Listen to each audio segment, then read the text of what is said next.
Magandang araw sa inyong lahat. Ako nga pala si Eljon M. Navarro na mas kilala sa tawag na Jano. Ako ay isang seminarista mula sa Oblatos ni San Jose at nandito ako upang maghandog ng aking refleksyon tungkol sa mabuting balita ni San Marcos. Sa ating buhay, nandito ang ating mga pagsubok, problema, paghihirap o kaginhawaan, kasiyahan, tawanan. Ngunit sa lahat ng pagsubok na ito ay tatandaan natin na lagi nating kasama si Jesus. Gaya ng 12 ito sa Gospel ni San Marcos ay inutusan ni Jesus na sila ang magpalayas ng mga demonyo, maggamot ng mga may sakit, at gaya natin o gaya ko bilang isang seminarista ay napakahirap ng journey ko.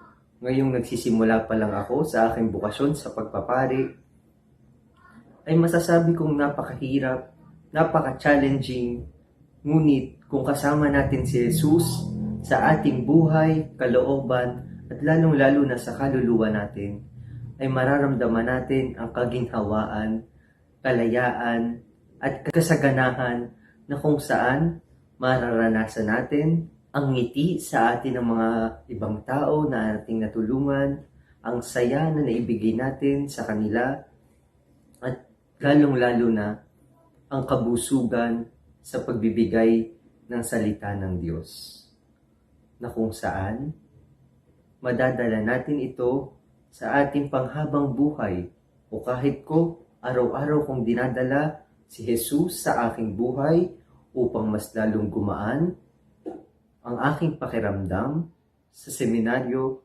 upang magawa ko ang aking best, lalong-lalo na sa pagdarasal, pakikipag-usap sa Kanya, sa lahat ng bagay sa seminaryo, maging laro man yan, magtrabaho man yan, o kung ano man ang gawin namin, ay lagi namin tinatandaan na nandiyan si Jesus, na kung saan siya lamang ang makakatulong sa atin upang mas lalo tayong mapabanal, mapabuti, upang mas makasama natin ang Panginoong Diyos sa kaharian ng langit.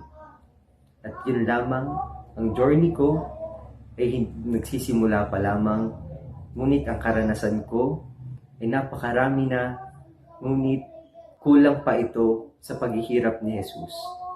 Gaya ng 12, ay isa rin akong sugo ng Diyos na dati akong altar server na kung saan naramdaman ko ang stress, pagod, ngunit pagkasama natin si Jesus ay gagaan lahat ng ito.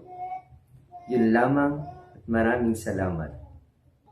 At huwag niyong kakalimutan na mag-subscribe, Facebook page, YouTube channel, and huwag niyong kakalimutan na mag-download ng Facebook app at i-register ito sa www.faithbook.ph. At ngayon, bilang ako ay isang seminarista, ay nagbibigay din ako ng paanyaya sa inyo, sa mga kabataan, na kung saan ay nararamdaman ang pagtawag ng Diyos.